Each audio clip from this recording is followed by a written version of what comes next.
Good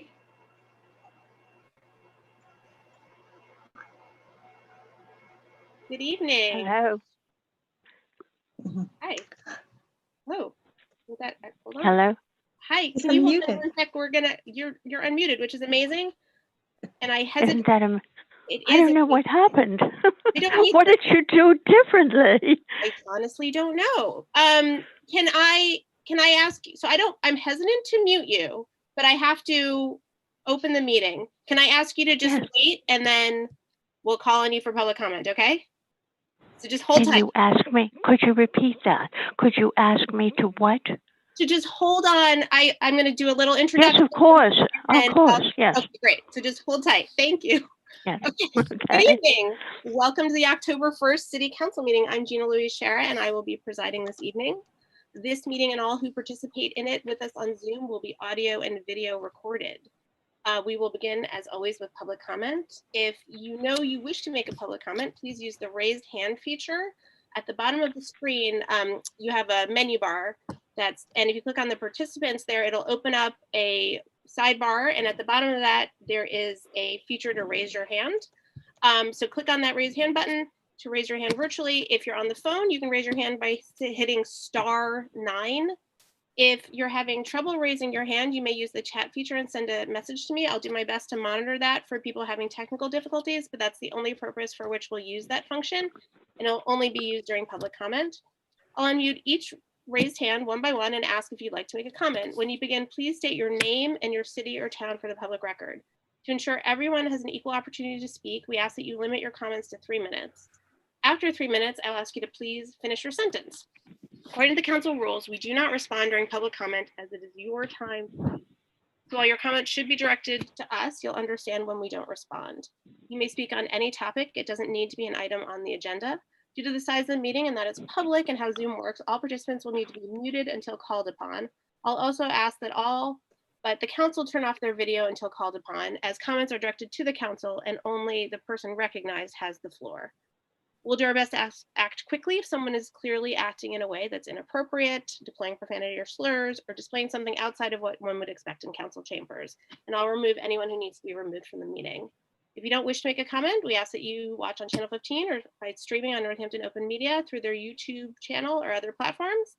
The recording of this meeting will be available on Northampton Open Media's Government Video Archive channel on YouTube, and I thank them as always. And we're always happy to receive comment by email, which is also part of the public record. So please email us at citycouncil@northamptonma.gov. So with that, we will open up public comment. And I'm going to start with the phone number that ends in 7081 because we've been trying to unmute Hildegard for weeks now. So Hildegard, the floor is yours. Yes. State your name and city or town. Yes, this is Hildegard Friedman at 413-582-7081 in Northampton. Wonderful, thank you. Please go ahead. This is Berlin 2. I am in the throes of beginning concerts, and they're going to include Northampton, although they are tri-state, for people who have been discriminated against, and they are the performers, and they are going to be paid. And I'm going to be paid in large outdoor settings, such as a drive-in setting. I'm in touch with the City Hall trying to ascertain something about a specific piece of land in Northampton. The people in the drive-in setting will be performing song, instruments, dance, and theater. And the people that are in the policing council are welcome to perform. This is spoken song. You'll be getting the music in the next council meeting or in the next 2 council meetings. This is spoken song. I have come here naked of fear. I have come here to love you, my chair. I have come here with memories of love, and we will do music beneath blue skies above. I was there on that train. with a blackened window pane. By the way, that's the Underground Railroad, which isn't in the song. I was there on that train with a blackened window pane. I was there on the slave ship with a bloodied refrain. I was there with Montezuma when the statues turned to sand, and I'm here once again, and this is your land. Fly high upon that birdland too, climb up upon that sea, rise up upon that mountain, and reach that steeple key, climb up upon the canyon, and shout from dam and road, we are wreathed in blood, companion, but heaven is your abode. Please let me hear from you. 413-582-7081. I want everyone to vote, but you can't vote for institutionalized racism. Thank you. Thank you so much. I'm glad we were able to speak with you. Okay. Next, I see Noah Cassis. Noah? Hi. Sorry about, I'm not sure if you can hear the background noise, but there's a little bit of music going on, so I apologize for that.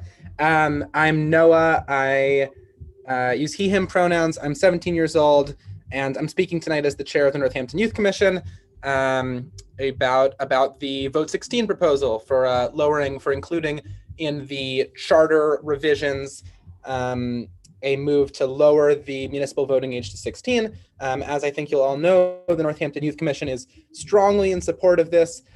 We've been working on this for a while, and we're so excited that we've gotten to this step where we can go to the legislature soon. We're very grateful for the City Council's support in the past, and hope to win all of your support tonight as well.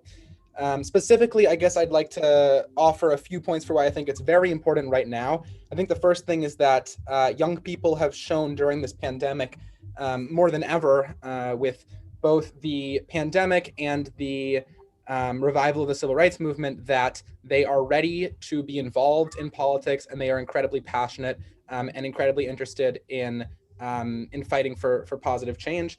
And then another thing I think would be just that increasingly the crises that we're seeing, whether around climate change, whether around the economic crisis, whether around the racial justice crisis, whether around the pandemic, these things are all going to hugely determine the lives of young people as we move forward. And I think it's just so important that we are given a voice now to help determine our city's response to all these issues. So I'm super excited for this to move forward. I hope that we will win all of your votes tonight, as we have many of you in the past. And I thank you so much for taking this up and yeah, being great. Thank you so much. Okay, next, Adele Jordan. Hello, my name is Adele Jordan. I use she, her pronouns. I am 17 years old. I live in Ward 7, and I'm also coming to you this evening from Northampton Youth Commission. This is going to be my fourth year on the Youth Commission, so I've dedicated the past 3 years to mainly working on Vote 16 Northampton.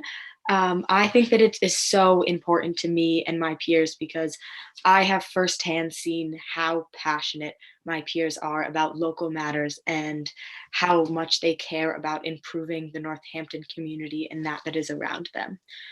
For example, my government class that I am in right now at Northampton High School is the most civically engaged and informed group that I have ever personally witnessed, despite all of us being 16 and 17 years old. We are tackling matters that our leaders shy away from, yet we still are waiting eagerly for the point where we feel as if our voices can be heard.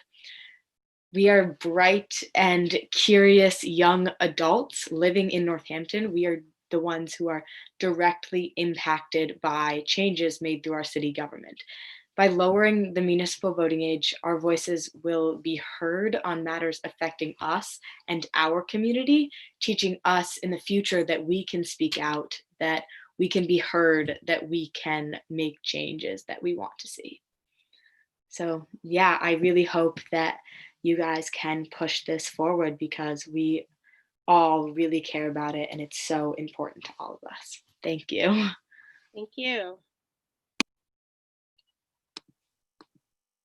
And next up is Dahlia Breslow.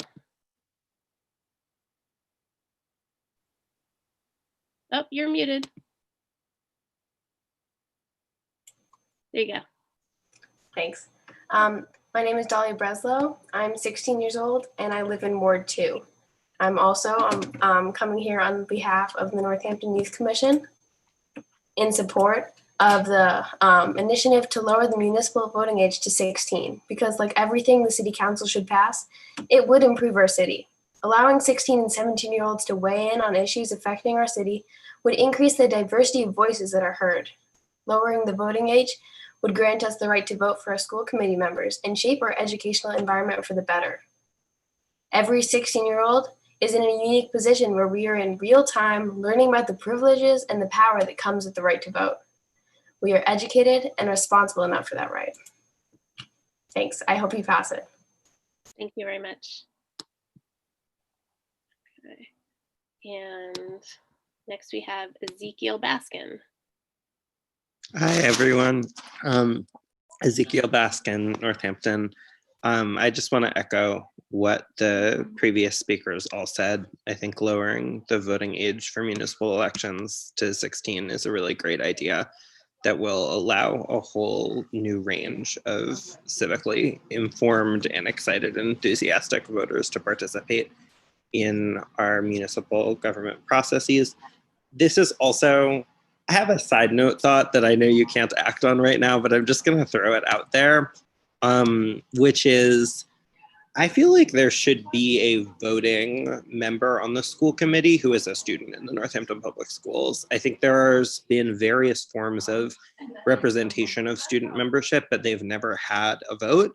And I think that it would also make sense. I know the charter won't be reviewed again for another 10 years, but I think that students should have more of a say over the schools, and that one voting member on the school committee would be the sort of a minimum bar for that. Yeah, that's everything. Thank you all so much for your continued everything you do. Thank you. Okay. I don't see any other hands raised. Is there anyone else who would like to speak at public comment? Again, you click on participants at the bottom toolbar and then click on raise hand in the participant bar. And I don't see any chats, so okay. I don't think there's any more public comment. Thank you for those that participated. Laura, we can convene. Will you please take the roll? Oh, hold on. Sorry. Laura? Thank you.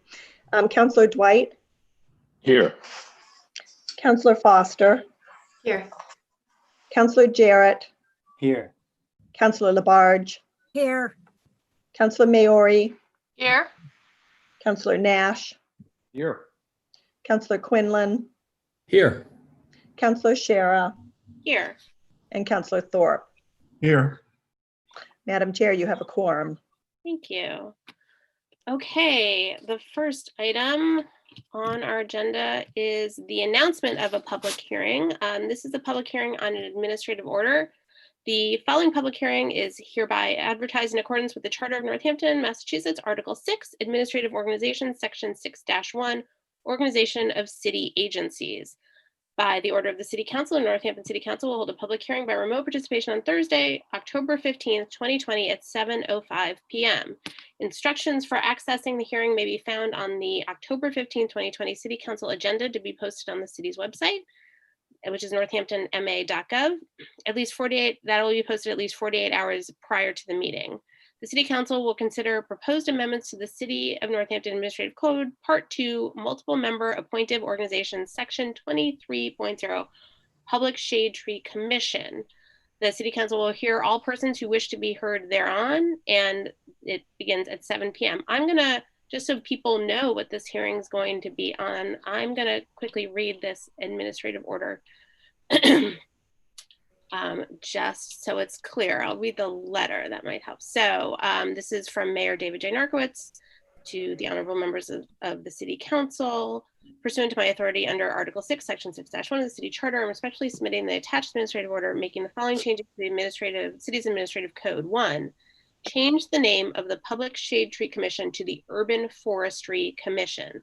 This change to the name of the Public Shade Tree Commission has come at the bequest of both the commission itself and the tree warden to better reflect the broader mission of this important multiple member body, which extends beyond public shade trees to promoting and preserving the city's entire tree canopy. 2, change the membership composition of the newly renamed Urban Forestry Commission and designate an ex officio chair. This administrative order also modifies the membership composition of the newly renamed Urban Forestry Commission from 7 city residents to 6 city residents and the city's tree warden. It also designates the city's tree warden as the ex officio chair of the commission. Since the creation of the Public Shade Tree Commission by administrative order in November of 2014, the city's tree warden has played an active and central role in the work of the body and attended all of its meetings. Making the city's tree warden a member of the commission would formalize that role, and making them the ex officio chair would align it with the 2019 administrative order changing the Transportation and Parking Commission and the Energy and Sustainability Commission. There is currently a vacancy on the commission following the resignation of the founding member and former longtime chair Lily Lombard. So this change will be fairly seamless and not require a resignation. Thank you in advance for your review of these proposed changes to the administrative code. I stand ready to answer any questions or provide any additional information and frankly request the City Council's approval of the attached administrative order. Sincerely, David J. Narkowitz, Mayor. So those are the changes that will be taken up at the public hearing, which I've lost. There we go. And again, that's Thursday, October 15, 2020 at 7:05 p.m. Next is announcement of another public hearing. This is 20.003 National Grid Verizon New England poll petition for Beacon Street. And this is petition number 29215572 per Mass General Law, Chapter 166, Section 22. A public hearing will be held on Thursday, October 15, 2020 at 7:15 p.m. on the petition of National Grid Verizon New England to erect poles and wires upon, along, under, or across one or more public ways on Beacon Street. The hearing will be held via remote participation. Please see agenda of the October 15, 2020 City Council meeting for instructions for accessing the hearing. And I will note that the DPW finds no conflicts with this petition as long as the required excavation trench permit is issued prior to construction. So that hearing again will be October 15th at 7:15.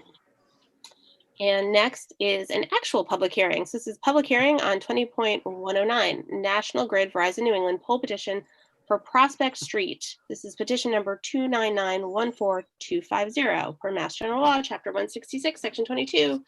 Public hearing will be held on Thursday, October 1st, 2020 at 7:05 p.m. on the petition of National Grid Verizon New England to erect poles and wires upon, along, under, or across one or more public ways. And the DPW has also reviewed this and does not find any conflicts with existing utilities or public shade trees as long as a valid trench permit is approved by the DPW before work commences. So, somebody wish to? Move to open the public hearing, please. Second. Motion's been made by Councilor Dwight, seconded by Councilor Jarrett to open the public hearing. Any discussion on opening the public hearing? A roll call on opening the hearing, please, Laura. Counselor Foster, Yes. Counselor Jarrett, Yes. Counselor Labarge, Yes. Counselor Maori, Yes.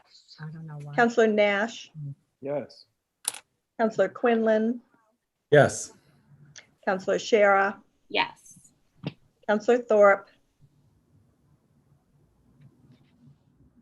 One. Yes. and Counselor Dwight. Yes.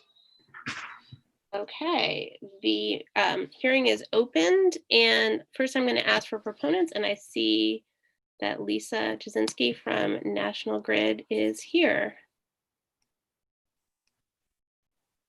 Good evening. Good evening. So the poll petition is for what we call a stub poll. It's to support existing construction. Right now, the stub poll, it sits inside inside Child's Park quite a bit, and it's guide to a dead tree. There's not much left of the tree, and I'm sure it will be coming down. But at the time, I thought when we're going to remove that guy, we really should put the stub pole at the appropriate place, which is, inside the curb with an anchor there and not so deep into the park itself. So it's replacing existing construction and just moving it into the public way. Okay. Any questions for Lisa? Are there other proponents? So if you wish to speak at this hearing, it's the same process as public comment. You can use the raise hand feature, which down at the bottom of your Zoom window, there's a menu bar with participants. You click on that and a window opens up with the participants. At the bottom, there is a raise hand button. So go ahead and click on that if you want to speak. Or if you're having trouble with that, you can tell me in the chat. But I do not see any other proponents. Are there any opponents? Okay. Move to close the public hearing, please. Second it. Motion's been made by Councilor Dwight, seconded by Councilor Labarge to close the public hearing. Any discussion on closing? Roll call on closing, please, Laura. Councilor Jarrett, Yes.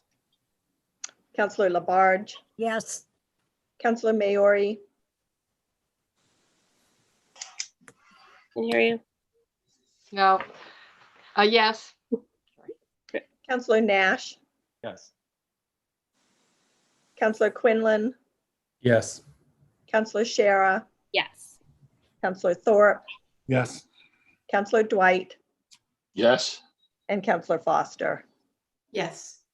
Okay, the hearing is closed. We've been putting these petitions in the consent agenda, but I think it's appropriate to just go ahead and take a vote after the hearing closes. So is there a motion to approve the National Grid Verizon New England poll petition for Prospect Street? So moved. Second it. Motion's been made by Councilor Dwight, seconded by Councilor Labarge. Discussion. Hearing none, roll call please on approving the petition. Councilor Labarge, Yes. Councilor Maori, Yes. Councilor Nash, Yes. Councilor Quinlan, Yes. Councilor Shara, Yes. Councilor Thorpe, Yes. I'm gonna have. to- Councilor Dwight, Yes. Councilor Foster, Yes. and Councilor Jarrett. Yes. Okay, that's been approved. Thank you. Thank you very much. You're welcome. Thank you, Lisa. Next, we have updates. I'm going to just make a quick update. We will be having a very brief special meeting on Thursday, October 8th at 5 p.m. for the second reading on the election warrant. It was inadvertently left off this agenda, and the omission was very unfortunately realized. And thank you to Councilor Barge for recognizing it. Just a little bit past the deadline for this posting. So I really apologize. And I think we can all agree that we very much want to vote in the election on November 3rd. So I asked the council's indulgence for what should be a very, very quick meeting on October 5th at 5 p.m. I think almost a quorum has indicated to Laura that they can attend. Is there anyone who has not gotten back to Laura that can tell us right now that you can attend? Oh, Yeah, Laura? I can attend. Oh, I sorry. just want to clarify, it's October 8th at 5 p.m. I think you just said the 5th, but. What did I- You did. 5th at 8 p.m. Sorry. Okay. Yeah. Thursday, next Thursday. Next Thursday, October 8th at 5 p.m. I I can be there. Sorry. Okay. Okay. I think I can everyone. be there. Yeah. Great. I have a commitment, and if I'm the difference between there being a quorum and not, I can change it. But if there is a quorum, then I have a conflict. I believe you're the only counselor who can't attend, so I think that we're safe with a quorum, but thank you. Okay, great. Thank you very, very much. And again, I apologize. So that's my announcement or update. Are there other committee chair? I see Councilor Labarge and then Councilor Nash. Councilor Labarge. Thank you. The City Service Committee will hold its regular meeting via remote participation on Monday, October 5th, 2020 at 4 p.m. City Services will hold a special meeting within the October 15th, 2020 City Council meeting for the sole purpose of making a recommendation on the appointment of Mark Datrell as principal assessor. Thank you. Thank you.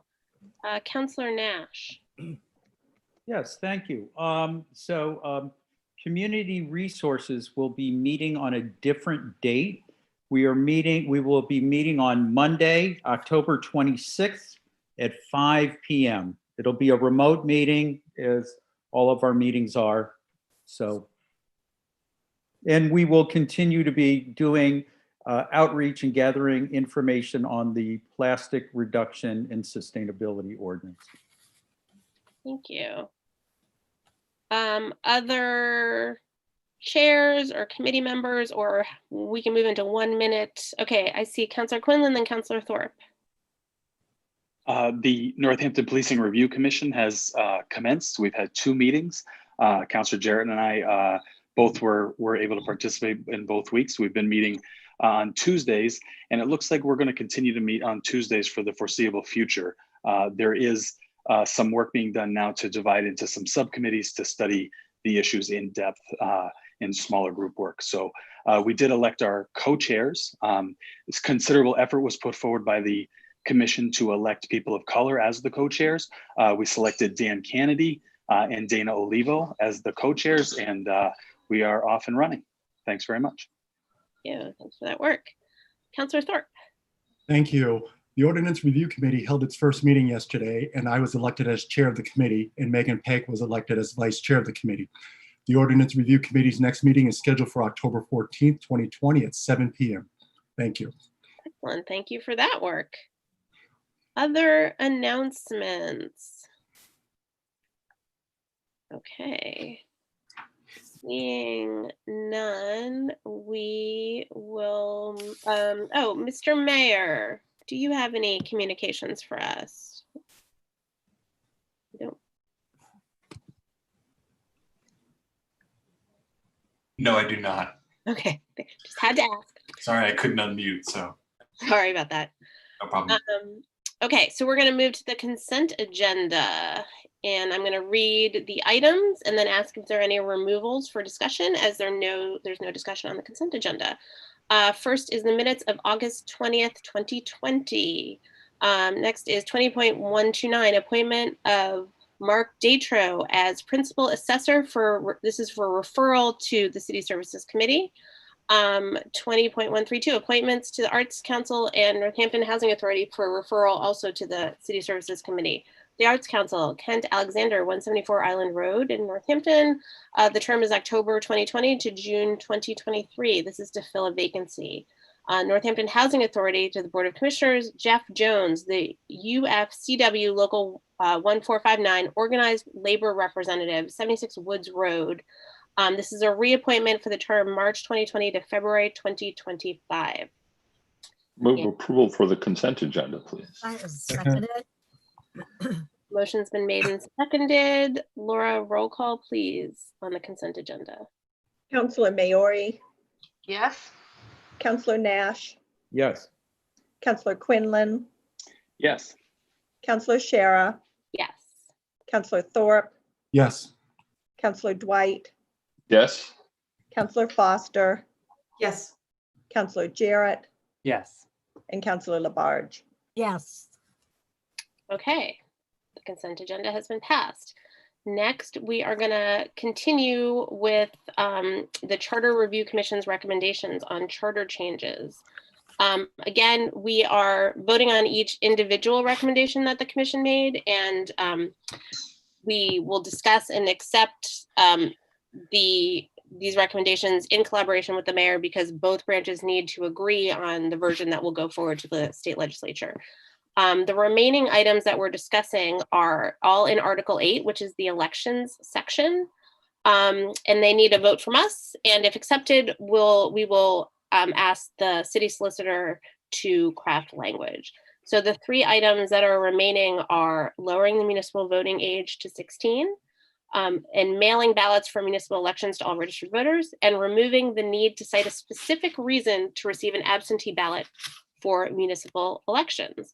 And I know that, again, we have members, former members of the Charter Review Committee who are joining us this evening.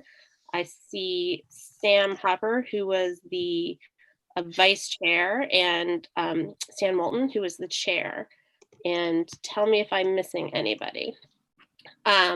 So thank you for joining us. And why don't we go ahead, and does someone want to make a motion to recognize? Move to recognize the two officers of the Charter Review Committee for purpose of discussion. Second. Motion's been made by Councilor Dwight, seconded by Councilor Foster. Any discussion on recognizing Mr. Moulton and Ms. Hopper? Seeing none, roll call on recognition, please. Councilor Nash, Yes. Councilor Quinlan, Yes. Councilor Shara, Yes. Councilor Thorpe, Yes. Councilor Dwight, Yes. Councilor Foster, Yes. Councilor Jarrett, Yes. Councilor Labarge, Yes. and Councilor Maori. Yes. Okay, you are duly recognized. So first, let's take up the recommendation to lower the municipal voting age to 16. I'm just going to read the summary that was in your recommendation document, and then we will ask for a motion to discuss it, and then let you all talk to us about it. So this, again, this is the motion to approve lowering the municipal voting age to 16, which was approved by the commission 8-0 by a roll call vote. And says the committee endorsed the recommendation of the Mayor's Youth Commission made at the public forum on election issues April 30th. Leaders of the commission cited benefits, including increasing voter turnout and encouraging civic engagement at a younger age. They also advocated for high school students having the right to vote for candidates who will make decisions about issues directly affecting them, such as the school budget. Youth Commission leaders also pointed out that many high school students already are activists on issues such as the March for Our Lives and Green New Deal, and have the maturity and interest to be reasonable voters. So I think, Sam, are you gonna? Yes, I'm going to cover all three of these tonight. Okay. So thank you very much to all of you. Thank you for your work on our recommendations to the charter. So the lowering the municipal voting age to 16 was first brought to us by Councilor Dwight, as the city council, the previous city council had expressed support in this idea. And this has been led by the Mayor's Youth Commission, who you've heard from tonight. I just want to kind of paint the picture first with some numbers that originally came to us from our city clerk, Pam Powers, at our elections forum.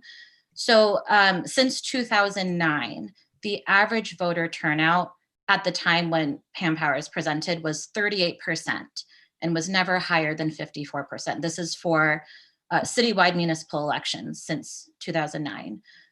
Since Clerk Powers presented in April of 2019, we've had 2 additional citywide municipal elections. We're now up to 39% as our average voter turnout. So a major theme of our committee was to expand the electorate and maximize voter participation, and lowering the municipal voting age to 16 is one of the ways we sought to do this. As you've heard, young people in Northampton, especially here in Northampton, are very engaged in politics and the decisions that are being made on issues that directly affect them.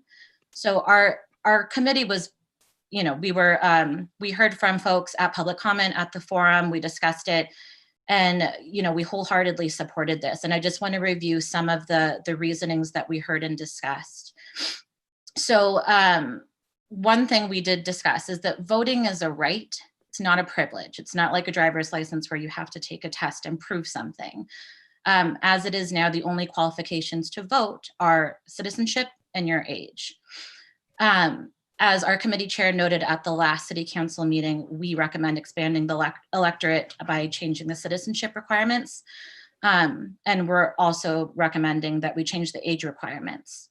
Like I said, there's no test like there is to drive. You don't need to own property to vote. You don't need to demonstrate you have knowledge of the issues to vote.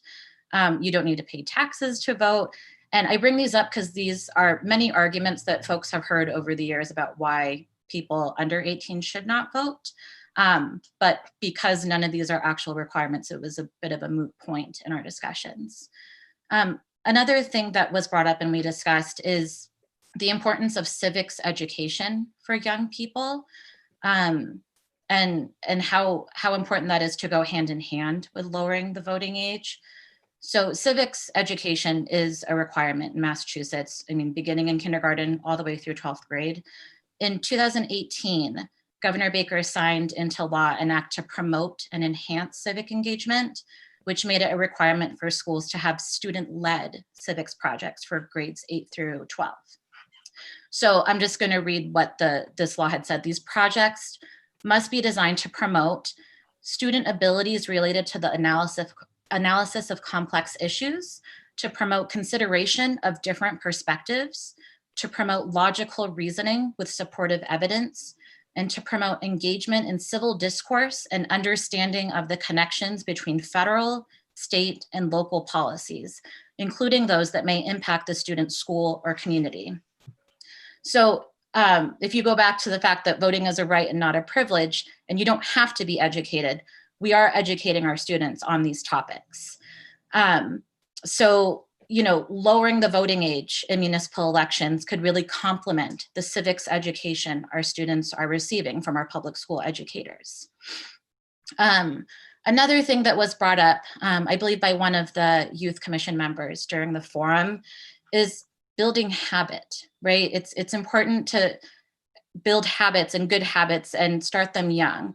So right now you can vote when you're 18, but when you're 18, a lot of people are in a transitionary time in their life. You're going off to school, you're, you know, starting a job, you're moving, and it would be easy to forget. If you move, you may not know you have to register absentee or you need to register to vote.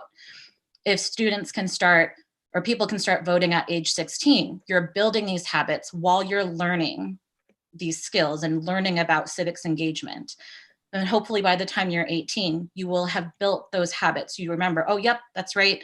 I'm moving away. I vote every year. I need to remember to register to vote. I need to register absentee.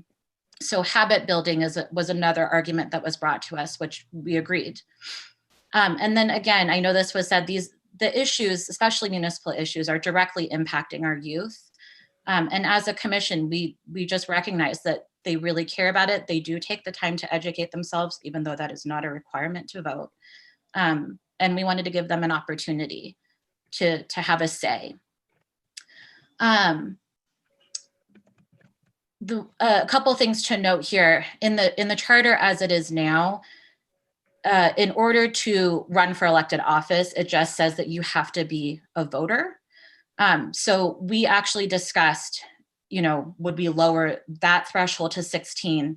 And because there are legal issues of this, you have to sign contracts, you know, land taking, zoning laws. We had recommended that the eligibility to run for elected office should be changed to 18 or older if the municipal voting age is lowered. And Attorney Seawald had just noted that we would need to redefine in the charter what a voter means. And one of his suggestions was to create a new class called municipal only voters, which would encompass the 16 and 17-year-olds.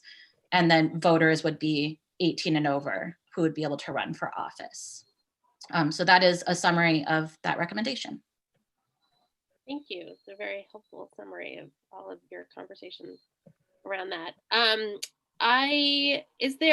Let's get a motion so we can discuss this, please. I'd like to move to forward the recommendation to the solicitor, right, for final drafting. Is that what we're doing, right? Yeah, we are accepting the recommendation and it will go to the solicitor for drafting. Okay. Yeah, there we go. Okay, so the motion was made by Councilor Dwight, seconded by Councilor Maori. So further discussion, and Mayor Narkowitz is here. So again, we are doing this in collaboration with the mayor. Are there questions? Okay, Councilor Nash. I just want to say this is a great idea. I mean, especially the youth commissioners who have engaged us over the years, especially of late around the plastic reduction ordinance, around this particular issue. around policing. They've all been so articulate, so thoughtful, and really engaged. There's no doubt that the folks we're talking about here really want to be part of the process and are ready. And I thoroughly support this. It's been exciting. I actually teared up tonight when those youth were, you can't see it on Zoom, but that when, during that public comment, I was realizing this was, I think it was the jumping off point for one or two of those people to be engaged in the public process. And it was around this, and I was just like, this is really wonderful. So anyway, so I think this is a great idea. Thank you. Yeah. Councilor Maori, then Councilor Quinlan. Yes, thank you for that, Councilor Nash. I feel a lot of kind of pride about the youth in our city, and we know voting's a right, but even if it was something that they had to earn, they've more than earned it. I've had such a it's been such a pleasure to be working with the Youth Commission on the plastics ban. And the youth in our city are an integral and dynamic part of our local governance, and that's how it should be. And I think it, as Sam said, sets up lifelong habits. And also, with the looming climate crisis, now I think more than ever, young adults deserve the opportunity to vote on their own future. I don't think we have much to fear here, and if we have fears, we should examine them privately in our own home, because this is a great idea. Thanks. Thank you. Councilor Quinlan. I do have a question for Sam on the expansion of the electorate in this case. Do you know how many potential voters it would add to Northampton's rolls? Oh, hold on. Sorry.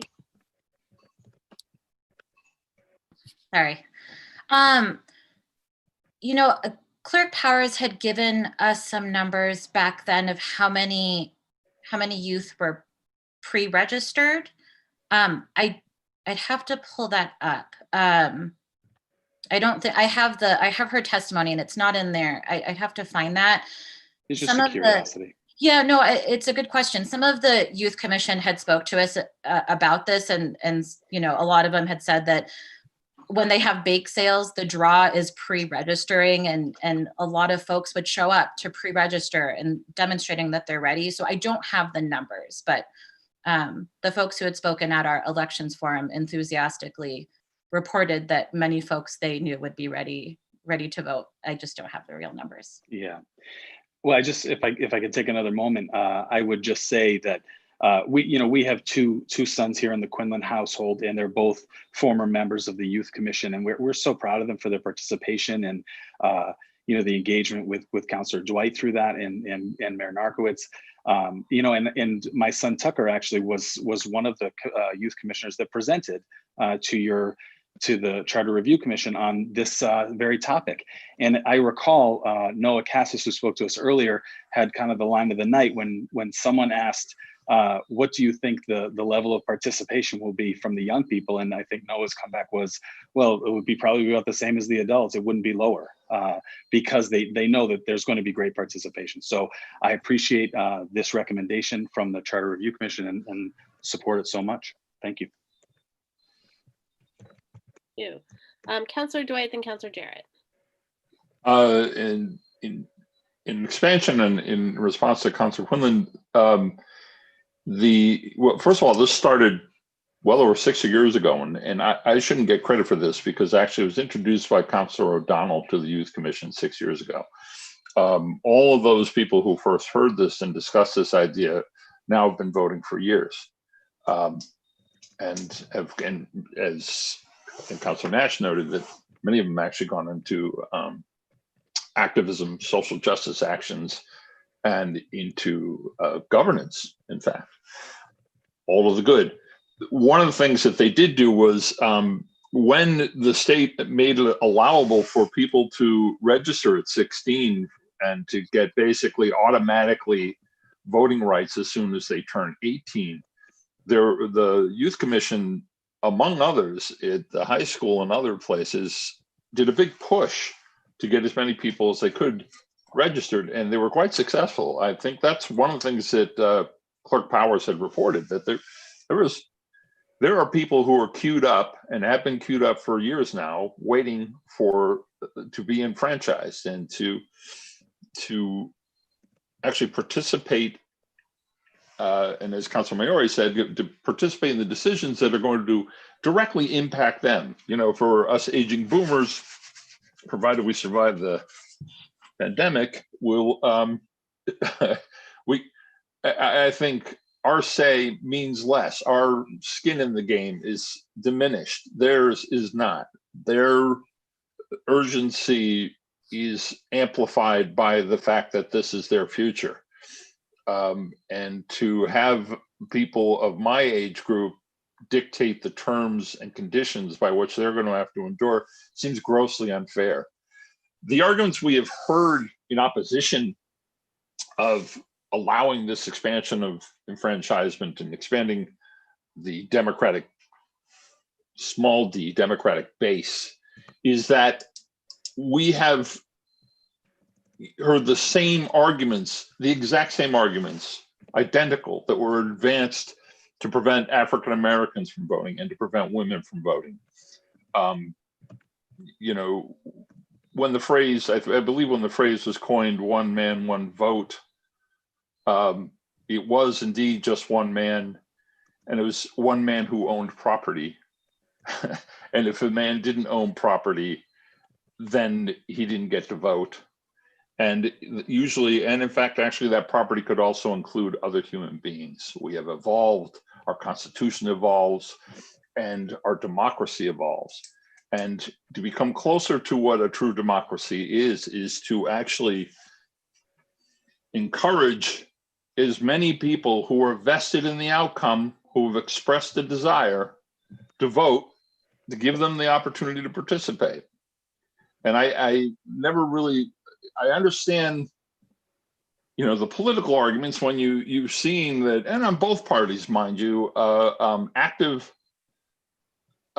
campaigns to depress voter turnout or registration or participation because it benefits one party or the other. There happens to be one party that is much more egregious, at least of late. And also given the fact of what we've witnessed and we will continue to witness, and I'll offer the debate as an example, there are consequences to low voter turnout, serious consequences. And we've had depressed voter turnout throughout the country. And there are consequences here locally, municipally. And if you know, we heard frequently about, you know, does the government reflect the people to whom they serve? And one thing we do, we come up short in a number of ways, but not the least of which is a younger age group. So I, you know, thanks to Councilor O'Donnell for actually promoting this to start with, and the Youth Commission took to it with a zeal that I am proud to witness, and have been proud to witness when Councilor Quinlan's both his sons moved through the Youth Commission and still didn't get to realize. I mean, that was the other thing. They started on a project they knew, many of them knew they weren't going to see the benefits of the outcome that was going to directly affect them. They knew that going into this is a long slog. It's an arduous process. The making of sausage is not particularly elegant or efficient. But the fact is that they're committed, and I haven't seen anything comparable even in self-identified adult committees. So I cannot endorse this more strongly, and I will continue to work as a councilor and beyond council if it takes it to see that this is realized, at least certainly for the city, but hopefully for the entire state, and even dare say for the nation. Thank you. Thank you for all the work that you've done on this. I believe I saw Councilor Jarrett. Did you? So I'm going to, Councilor Jarrett, Councilor Labarge, Councilor Foster. Great, thank you. I was just thinking about the numbers question, and you know there were 878 students at Northampton High School last year, so we can assume about half of those, plus those who go to other schools. So maybe we're looking at 500 possibly. So that's just a back of the envelope guess at our potential for increased voter participation. And the city council passed a resolution in 2018, and then this spring we passed support for the Empower Act. And so those detailed many reasons, and many of the reasons people just spoke about that I'm very much in support of. And a key one for me was that 16 and 17-year-olds possess the same critical thinking skills as 18-year-olds, and that in countries where the age has been similarly lowered, studies showed that younger voters were no less informed. So this to me means that is a very good reason why we should expand and enfranchise a greater group. So thank you all thank you for the Youth Commission for all your work over the years, and everyone else. Thank you. Okay, Councillor Labarge. Thank you. I have always supported the Youth Commission, and I am supporting to have the voting at 16 years old. I said it before. I think the Youth Commission has done an excellent job. I remember marching at Northampton High School with all the young students in regards to gun violence. It was huge, and I was extremely proud of all the students who got together as activists to let everybody hear their voices. I feel our Youth Commission have been working tirelessly, and they want to be involved with whatever occurs here in the city that they live in. And I'm proud of them for that. So yes, I will support this at them being 16 years old. I do not have a problem with it. And I wish at one point I could have voted at 16, because I think their voices are going to be very, very critical here in our city of Northampton. Thank you. Thank you. Councillor Foster. Thank you. And I would like to thank the Charter Review Commission, Sam, Councillor Dwight, Councillor O'Donnell, former Councillor O'Donnell, for this in the Youth Commission, the young people who spoke tonight. I mentioned this at our last meeting, but I'm pretty excited about a lot of the work of the Charter Review Commission, and the idea of expanding the electorate, is just something that I'm really excited about and proud to be able to vote on tonight. We have this group of people who are asking to be enfranchised, who are educated, who are active, and as has been mentioned, are working, some of them on an issue that they themselves will not even benefit from, and yet continuing to work on it. One of my first jobs out of college, I was a high school teacher for a few years. And there is this, propensity in our society from an awful lot of people to really be dismissive of young people. Oh, they're just a teenager, they're just a kid. You hear that a lot. But I'll tell you, the youth that I've had the privilege of working with, that I've seen here in the Youth Commission, that I've seen in Northampton, that's not actually true. I see pretty engaged, thoughtful, active people who are asking to vote. And I agree that they should have a say in who represents them locally. And I think one of the incredible benefits of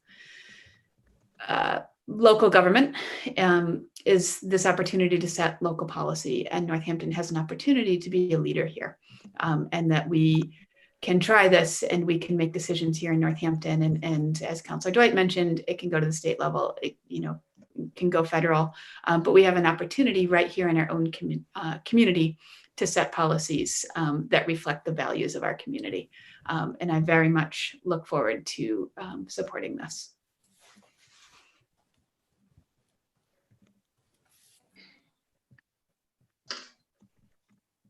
Muted. I don't see any hands, so I'll just take a moment and also, Councillor Thorpe. Here, Councillor Thorpe, you go ahead. Thank you very much, Council President. I just want to say thank you to the Northampton Youth Commission, to Bill Dwight, to former Council President O'Donnell, and everyone else who worked on this. I'd like to thank Sam Hopper for coming here this evening and talking about this. And I want to also thank the rest of the Charter Review Committee for working on this.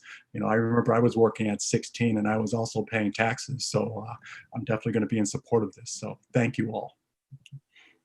Thank you. I will add my thanks. I am part of this old guard that Councillor Dwight mentioned of, you know, councillors who've been working and working on this with resolutions, as Councillor Jarrett mentioned, and supporting it now for years since I was younger, though not close to 16. And I've just been amazed and astounded by just the thoughtfulness and the eloquence that the youth of Northampton have shown around this issue, and just in general in their civic engagement in the past few years, and I'm sure for a very long time. And it's something that when they speak, I was at the meeting where they presented to the Charter Review Commission, and that conversation that the back and forth that they had with the commission was truly astounding. It was their comprehension and their thoughtfulness, and how much work they'd put into it, and just how sort of deeply they had internalized this message and really understood it and felt it and could express it, was something that I'm incredibly envious of, and wish at some point in my life to have a moment of eloquence like they had that evening and have continued to be. So I thank them so much for this, and I'm glad we are just one step closer to moving this forward. And I'm sorry to Councillor Quinlan's sons and all the youth that have been working on this for years. And I'm sorry that this process is long, but I have a good feeling that we are moving in the right direction this evening. So thank you, everybody. Other comments or questions for Commission? Okay, seeing none. Roll call, please, on accepting this recommendation to lower the voting age to 16 for municipal elections. Laura. Councillor Quinlan, Happy to go first. Yes. Councillor Shara, Yes. Councillor Thorpe, Yes. Councillor Dwight, Yes. Councillor Foster, Yes. Councillor Jarrett, Yes. Councillor Labarge, Yes. Councillor Maori, Yes. and Councillor Nash. Yes. Mayor Narcoitz, I failed to ask your opinion on this before we took our vote. That's totally fine. Obviously, this is something the Mayor's Youth Commission's been working on for many years, and I'm fully supportive of it. So that's, yeah, all set. Okay, thanks. Okay, so moving on to the next recommendation. This one is removing the need to cite a specific reason to receive an absentee ballot for municipal elections. I'm going to again read the summary, and then we'll have a motion and we'll hear from Sam again and discuss this. So this is okay. So this charter change is recommended in the eventuality that motion number 3. You know what? Let's take them in. Should we take them in the other order?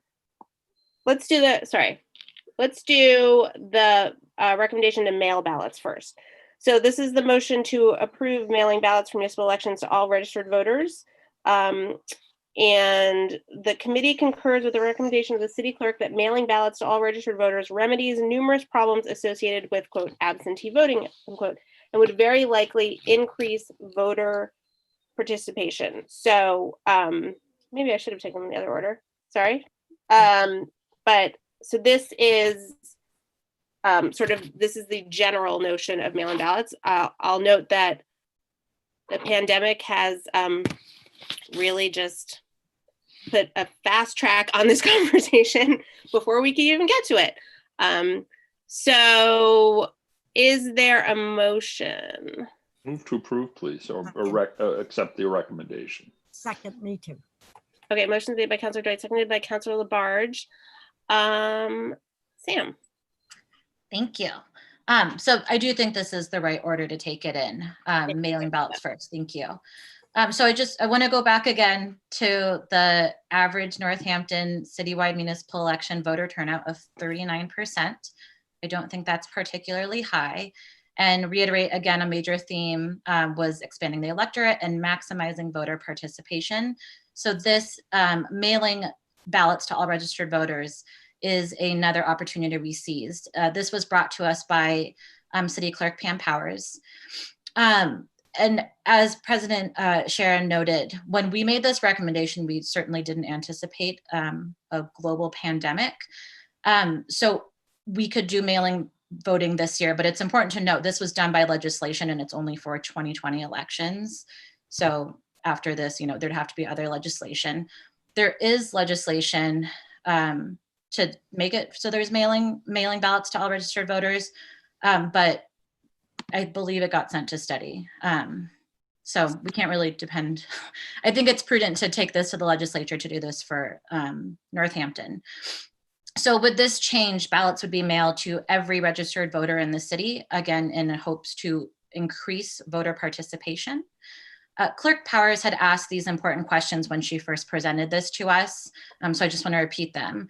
How does Northampton ensure that every voice is heard?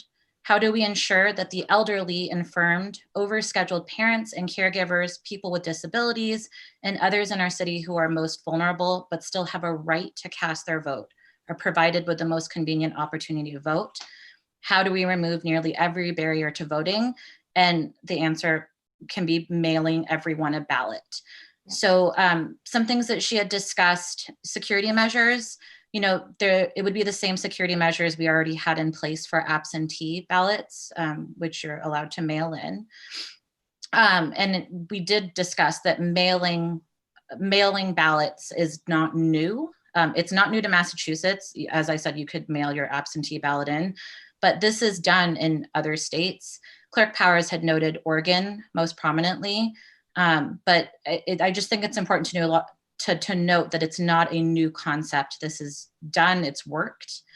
Another thing she had brought to us is the cost. So this was just fascinating to learn. I'd never thought about it before, but she shared at our forum that the estimated cost to run our municipal election is about $30,000. And it's $30,000 whether one voter shows up or 20,000 voters show up. So if we could increase voter turnout, and by making it easier to vote, we would be maximizing the city's cost to run these elections. Another thing, I think we discussed this, is that receiving a ballot is also, it's a prompt, right? If you get mailed a ballot, you're reminded, that's right, an election is coming up. You might want to gather information to prepare you. And I just want to leave it at this. At the public forum, so Clerk Powers had joined us with a couple of members from the Board of Registrars, and they noted that as registrars, our objective is to engage the electorate in the election process, to maximize voter participation, and to protect the integrity of the ballots cast. I ask you, should democracy only be available to those who can fit it in their busy schedule? Let's work together to make a voting program that works for everyone. So I just thought that summed it up perfectly, and we wholeheartedly supported making it easier for people to cast their vote in Northampton. Thank you. How very clever of Clerk Powers to prove her own recommendation by handling this so very well in the primary. Okay, Mayor Narkowitz, I see you've shown yourself. I just was on mute. I just was okay. I didn't know if you wanted to jump in. Okay, just let me know if you. I'll certainly add something at some point, but not let the counselors go first. Okay, counselors. Counselor Dwight, then Counselor Foster. Sam, thank you. Actually, as I said, as I alluded to before, we've been watching a demonstration, a very graphic and grotesque demonstration of what the skills that are applied by cynical people who feel that a depressed voter turnout is a successful voter turnout for at least them. and most grotesquely, of course, by the president, who was trying to, at every turn, cast doubt on the security and viability of a mail-in ballot, which is, well, grotesque actually doesn't cover it. There are words that I can't say in a public meeting that would conform with the decorum of the discussion. However, one of the most important things that we've all discovered now that we've had an opportunity, at least in the primary, to vote by mail-in ballot. One, as the council president acknowledged, Council Powers was able to pull it off seamlessly, and it worked. And voter turnout was unprecedented for a primary, where in fact this district, this community only had one choice. There was only one actual competitive race on that ballot, but the turnout was loud in volume. And I can only hope that the next round is equally so for the rest of the nation, despite the president and his party's perverse efforts to disenfranchise us. And to the clerk's credit, we have a clerk who is devoted to the very ethos of what an election should be and what democracy should be. And she takes it very seriously. And she does it with a remarkable compassion. And the fact she didn't have to advance these were not things, I mean, in some cases, there are proposals that will involve some extra work on her part in her office. That didn't even come up for her. I'm just really flattered that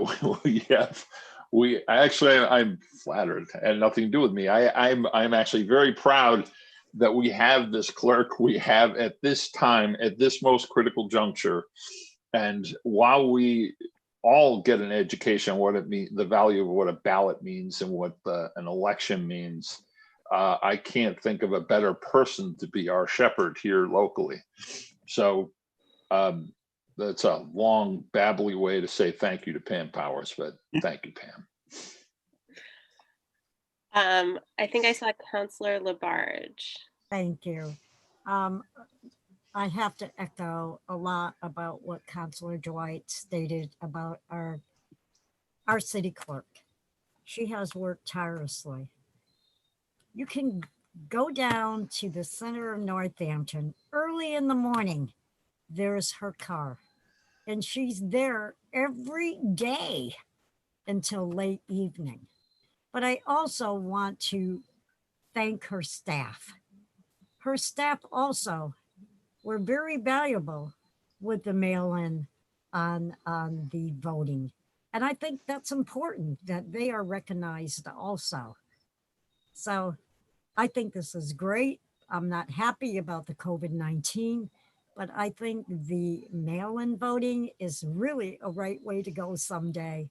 And I had so many people who came to me and said they were happy about receiving their voting in the mail, because you just never know from day to day, health-wise, or something could happen in a family and you can't vote. They were very pleased with that system. And I think, Sam, I want to thank you for coming out and educating the public about with the Charter Committee and your decisions being made. I think they were very, very valuable. Thank you. Thank you. Councillor Foster. I'll echo that. I was impressed to hear about the big increase in voter turnout with the mail-in voting, and Clerk Powers, I can attest to her commitment to making sure people are able to vote on the Saturday morning before the election. We were on the phone and she was scrambling to get a ballot to one of my constituents who it had gone to an incorrect address. So, really impressive. And I just want to address, I think, the point about who we're enfranchising and what this means. In 2016, when Trump was elected, I was working on a contract at Nature's Classroom to support an elementary school student in accessing a class field trip. And I was there with a child who's had some pretty severe disabilities, and she was one of 3 children in her family who all had a variety of disabilities. And the election was the only thing anybody could talk about, right? And so we were, obviously we were working and not talking all day about it, but as we were talking about it, somebody toward the end of the day asked the mom, "Have you voted yet?" And she just said, she's like, I can't make this happen today. And so we're scrambling. Do you need a ride? Can we call somebody? Can we get you the polls? And she said, I just can't do it. Like, I can't get my kids dinner. This one has this medical need. This one needs to go to bed. I can't actually get there. And it was this heartbreaking moment to look at her just feeling and then she said, well, my vote doesn't matter anyway. But it wasn't that truly her vote didn't matter. It's that she had spent all of this time sort of in a system that was telling her that her vote didn't matter. And that, she didn't have the supports she needed to be able to be enfranchised. And it wasn't as simple as a ride to the polls. It was much larger than that. And imagine if this very overwhelmed, very dedicated, very caring woman had received a ballot in the mail and could have voted.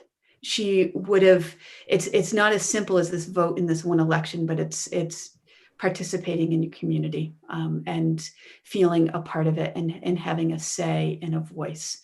And I think that any opportunity we can give people to participate is one that we should take. And mailing ballots is something, I know it sounds so simple, I'll just go to the polls on election day, but it is not that simple for an awful lot of people. And I look forward to supporting this and hopefully seeing it in action into the future. Sharing that. Councillor Jarrett. Councillor Voster, thank you so much for that story. I did some research before this. I'm very much in support of it. And so 9 states, including California, will be mailing ballots to all registered voters. And 5 states did this before COVID. And the voter fraud is exceedingly rare. And that includes states that vote almost entirely by mail. Oregon has voted by mail since 2000 and has reported 14 fraudulent votes attempted by mail. Over 8, I think this was that report was in 2018. So you can see that's an extremely small number.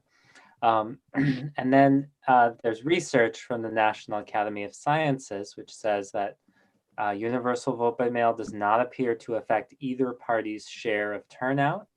It does not appear to increase either party's vote share, and it does modestly increase the overall average turnout rates.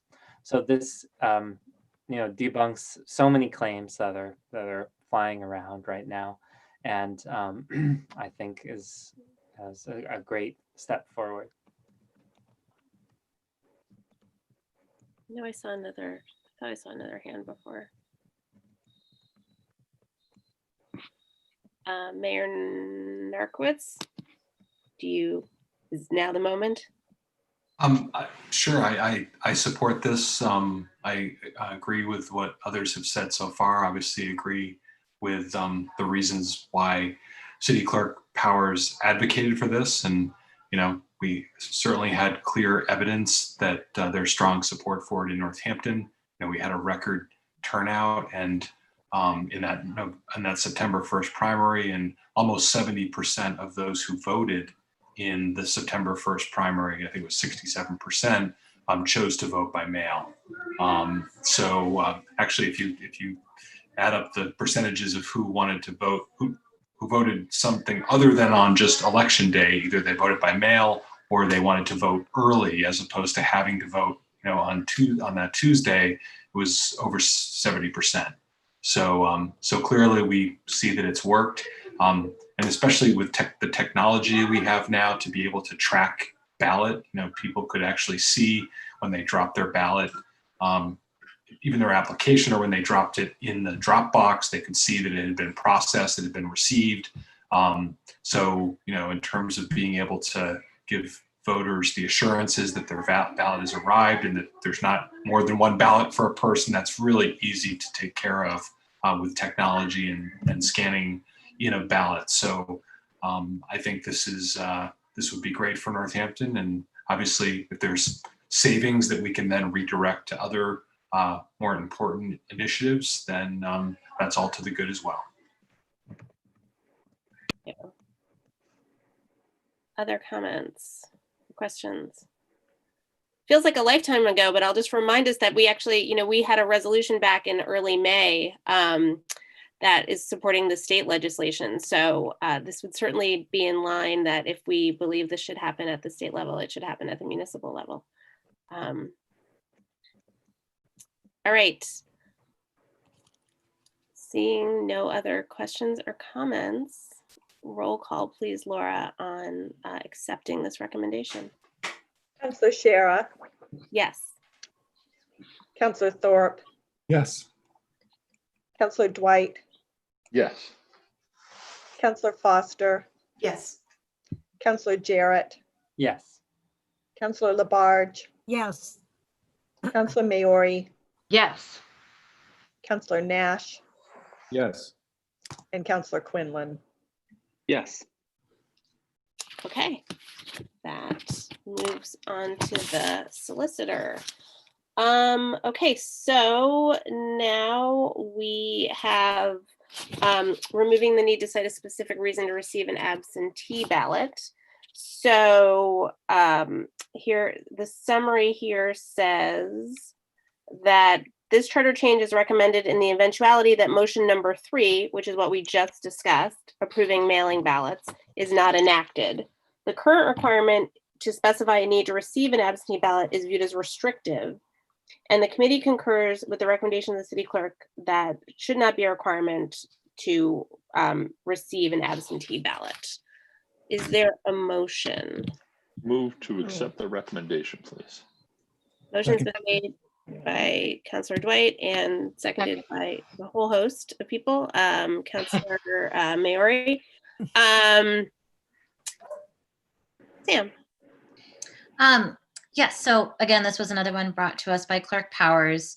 And as you said, this would, if mailing ballots was not enacted, this would be the next choice.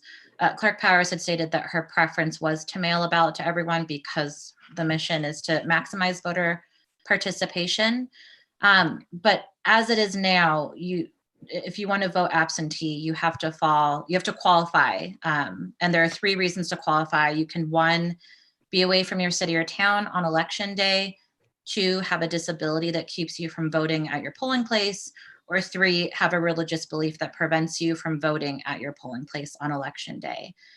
So like we said, those are pretty restrictive. This does not encompass a lot of reasons why people can't get there. You work many jobs or you have a ridiculous schedule that doesn't work with the polling times. So being able to vote absentee without an excuse would enable more voting options and maximize voter participation if mailing ballots isn't done. Thank you. And as I think we discussed in the resolution, Massachusetts has still is one of the most restrictive states in terms of criteria that you need to meet to request an absentee ballot. Is that right? I think so. Okay. Councillor Dwight. As Sam said, this is just basically the belt and suspenders version of a charter recommendation that if the state and or federal government fails to see the wisdom of mail-in ballots, then at the very least, which should lower the criteria for qualification for absentee.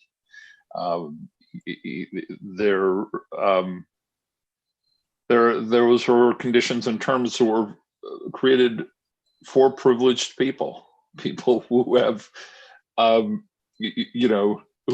it did not take, as Sam had noted, it did not take into consideration whole huge segments of the community who were challenged in a myriad of ways. from being able to participate. And again, as I said, I mean, you know, the privileged class gets to dictate the terms by which they get to be governed, whereas everyone else just hopes to be able to participate if they're lucky. That's why you often hear people describe voting as a privilege. It's not. I mean, it is a right. We should all be vested in it, and we should all have the easiest means, the most simple means by which we can participate. And right now, that is not the case, and it has not been the case historically.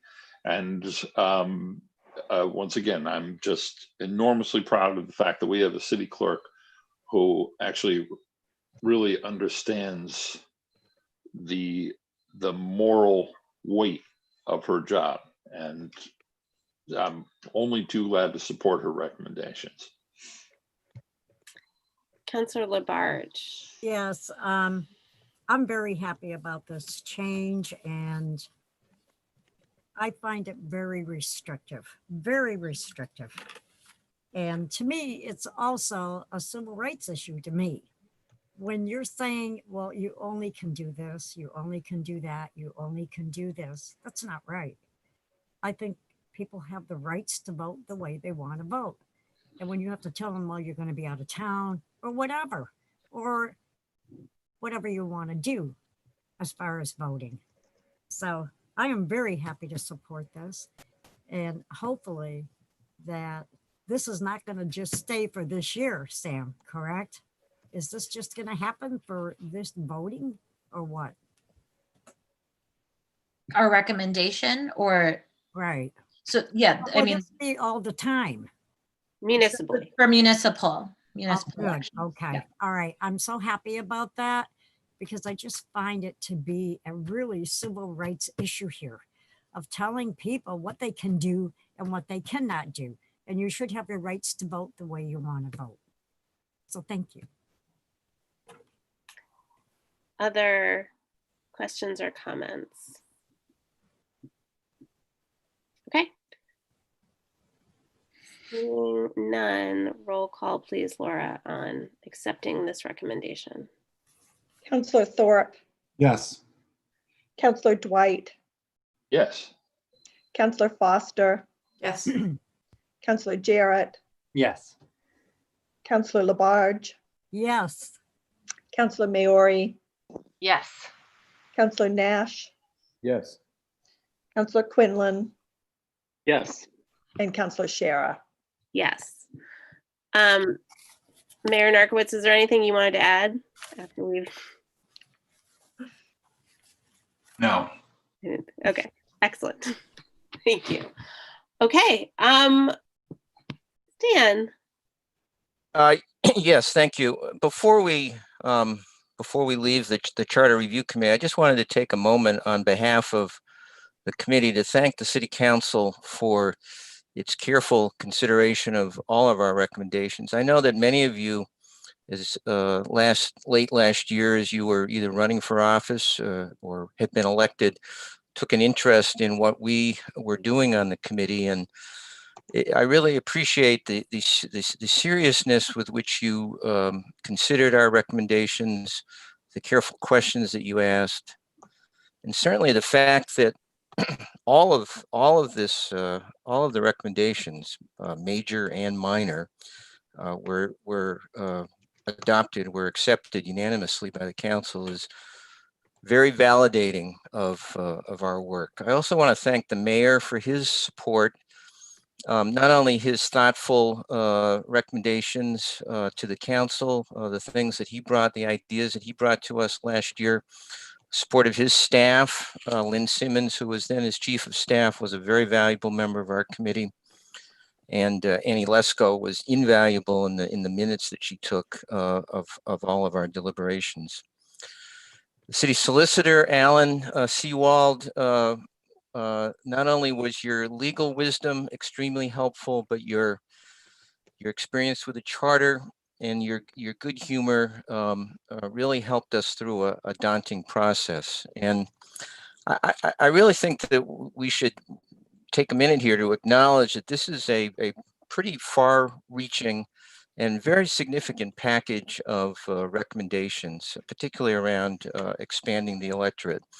None of them are unique to Northampton, but I'm not aware of a community in Massachusetts that has put together all of the ideas in one package that that we, as the committee and the city council, have done. And I think the fact that it was adopted, or the committee put forward its recommendations without dissent, a 9-person committee, and then the city council adopted all of them unanimously, is really a remarkable achievement. And the committee is very, very appreciative. There's obviously a lot of work still ahead to get this through the legislature, but I think this is a significant moment, and 2020 will obviously be remembered for many things, but I hope that the local history books recognize the significance of this package of reforms. Thanks. Thank you. And thank you so much for your leadership on the commission. We can't thank you enough, to you and Sam and all the commissioners, for your work for a very long time. And thank you for working with us during this process, even with a long hiatus in between. So thank you. I see Councillor Dwight. There's just one charter change that we actually didn't address that I would like to just float, and that would be that Stan Moulton and Sam Hopper would serve as chairs for all future citizen committees from this point on, because that was one of the best committees in one of the more difficult circumstances that I've ever been a part of, and it was so successful, almost exclusively due to both your leadership, and your very hard work, really hard work. So yeah, I'll think about floating that next time and see if we can just get you guys permanently embedded. Thank you. Solicitor Seawald, I know you're here. I just want to check in with you before we move on. If there's anything we can do, now that this moves on to you, is there anything we can help you with, or any clarification you need, or?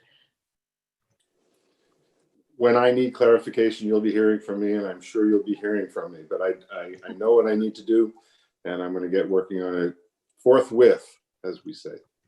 Excellent. Thank you so much. Appreciate it. Thank you. All right. Lawyer talk. Okay. Thank you, everybody, for that. It feels good. Next up, we are going to recess for finance. Laura, when you're ready, could you call the roll of finance? Sure. Councilor Labarge. Here. Councilor Shara. Here. Oops. Councilor Thorpe. Here. Oh boy. Councilor Quinlan. Thank you, Councilor Quinlan. I'm here. Excellent. We are all here. This is going to be a brief meeting. The only item on our agenda is approval of the minutes from the August 20th, 2020 meeting. Motion to approve. Second. Motion's been made by Councilor Thorpe, seconded by Councilor Quinlan. Any discussion on those minutes? Hearing none, roll call on approving the minutes, please, Laura. Councilor Labarge. Yes. Councilor Quinlan. Yes. Councilor Shara. Yes. And Councilor Thorpe. Yes. Okay, they have been approved. Move to adjourn. Second. Motion's been made by Councilor Quinlan, second by Councilor Thorpe to adjourn. Roll call, please, on adjourning finance, Laura. Councilor Quinlan. Yes. Councilor Shara. Yes. Councilor Thorpe. Yes. And Councilor Labarge. Yes. Okay, we are back in the council. And we're moving right to financial orders on second reading, because as you saw, there were none on first reading. So this is 20.118, in order to appropriate $54,075 in CPA funds for West Farms Road APR project. Move second reading, please. Motion's been made by Councilor Bard, seconded by Councilor Dwight on second reading. Discussion. Seeing none, roll call, please, Laura. Councilor Dwight. Yes. Counselor Foster, Yes. Counselor Jarrett, Yes. Counselor Labarge, Yes. Counselor Maori, Yes. Counselor Nash, Yes. Counselor Quinlan, Yes. Counselor Shara, Yes. and Counselor Thorpe. Yes. Okay, that passes in second reading. Next is 20.122, in order to appropriate FY 2021 CPA funds for community preservation purposes. Move to approve. Second. Motion's been made by Counselor Labarge, seconded by Counselor Thorpe, I believe. Discussion on second reading. Seeing none, roll call please, Laura. Counselor Foster, Yes. Counselor Jarrett, Yes. Counselor Labarge, Yes. Counselor Maori, Yes. Counselor Nash, Yes. Counselor Quinlan, Yes. Counselor Shara, Yes. Counselor Thorpe, Yes. and Counselor Dwight. Yes. Okay, that passes in second reading. Next, we're moving on to orders 20.130, in order to designate Northampton Policing Review Commission members as special municipal employees. This is a first reading. I'm going to read this very short order. City Council, October 1st, 2020, upon the recommendation of the mayor and City Council President, 20.130, in order to designate Northampton Policing Review Commission members as special municipal employees. Ordered that members of the Northampton Policing Review Commission, jointly appointed by the mayor and City Council, are designated as special municipal employees in accordance with Mass General Law, Chapter 268A, Section 1N. Move to approve. Second. Motion's been made by Counselor Labarge and seconded by Counselor Dwight. Mayor Narcoitz, would you care to explain what this designation does? Is that okay? Sure. Yeah, this is a designation that that's allowed under Mass General Law, and we give it to most of our boards and commissions. We have a long list of them, everything from planning board to zoning board. And we have many people that are professionals, lawyers, architects, consultants, et cetera, that serve on these boards. Without designation as a special municipal employee, it could essentially prevent them in their professional life from doing work in the city of Northampton. So it's a very common exemption for these types of boards, and so the city solicitor actually asked about this and pointed out we did something similar. Speaking of the Charter Review Commission, when we formed the Charter Review Commission, because it was again an ad hoc, not a standing committee, but we did designate the Charter Review Commission as a special members as special municipal employees. So this would just extend that same legal status to the newly appointed members of the Policing Review Commission. Thank you. Councilor Jarrett. I have a question. In the past, when we've done this designation, it was done by ordinance, and it amended section 5.7, which is about special municipal employees. And so that's like when we added the Select Committee on Pesticide Reduction to the list. Is this just another way to do that? Is there a reason why it's done this way rather than by ordinance? If I could go back in time, I probably would have not done it that way, because we were actually doing that. We were actually doing that. The old way we used to do it was by order, and so it really anytime we needed to find out who had special municipal employee status, we would have to go down to the city clerk's office and ask her to look through a folder of orders. So we actually moved it into the ordinances so that it would be easy to find in one place. But really that was for all the standing committees, and that was the intention, was for standing committees. So we felt that because this one is of a short duration, is an ad hoc sort of one-off committee, that putting it in the ordinance book didn't make a lot of sense. So we can extend the same protection, because things like the pesticide committee and other ad hoc committees will be in there, even though they've gone out of existence. So that was the reason, was to make sure that the list that was in the ordinance book was truly representative of existing standing committees. Great. And at some point, we may go back and amend that ordinance to remove the pesticide committee just because it no longer exists. Right. And I think, this is outside of this agenda item, but just a note that we may want to consider the ordinance review committee also for the future. Definitely. Mr. Maori. I just, can you explain again why we do this? And I also wanted to say to the two counselors who are sitting on the commission that I, to make sure to tell the other commissioners, I was talking to one today who wasn't aware of it, just so they know. But yeah, Mayor, can you say your explanation again? I kind of. Yeah, I wonder, has the city solicitor left us? I'm not sure. I think he has. Okay, that's all right, because he would also be able to. Right. So the what's the advantages if they wanted to work? You said something about if they wanted to work in the city, this would prevent that, or it would not prevent that? Or... So basically,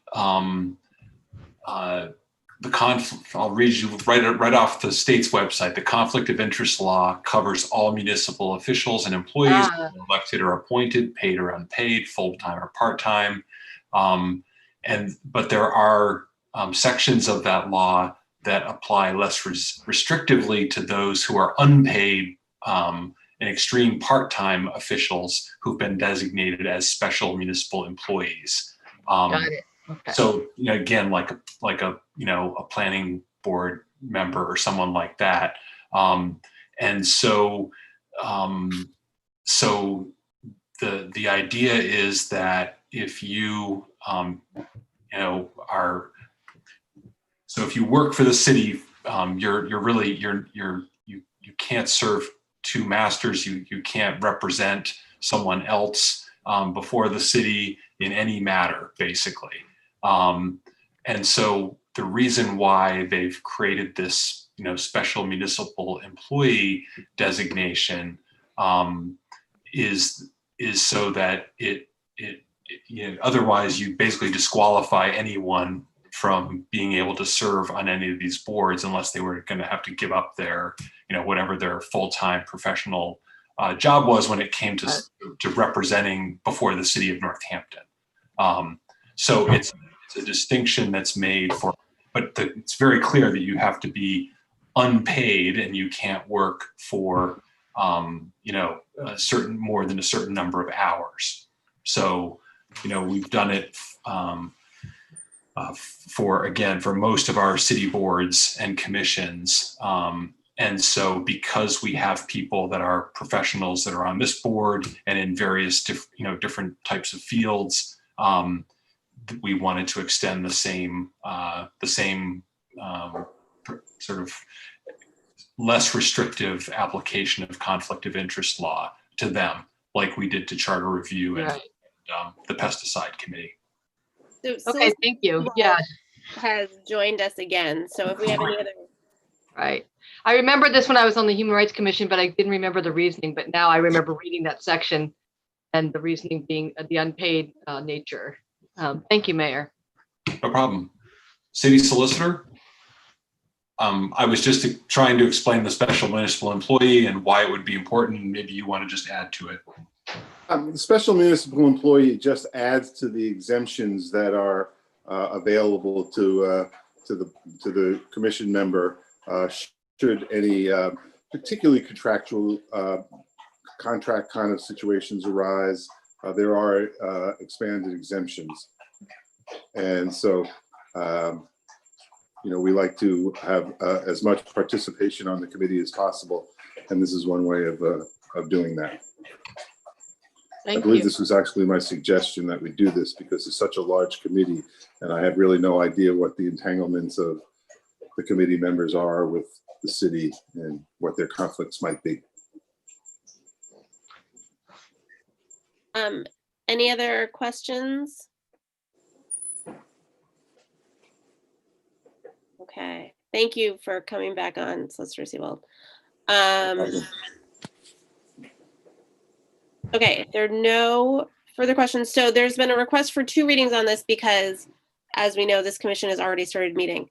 So if there are no further questions, roll call please on first. Could I ask a quick question before you vote? And that is, I think when we submitted this quite, well, actually, I think it's better to come back and because the Ordinance Review Commission is a standing committee that happens every 5 years, it would be better to do that in the ordinance. So never mind, I was going to ask you to amend the order to add, but it may make sense to just do it by ordinance because they really need to be in there because every 5 years it has to happen by charter. So. Okay. So roll call on this, just for the Northampton Police and Review Commission members. Just one point of order and worth mentioning is that this status does not apply to the elected officials serving on these committees.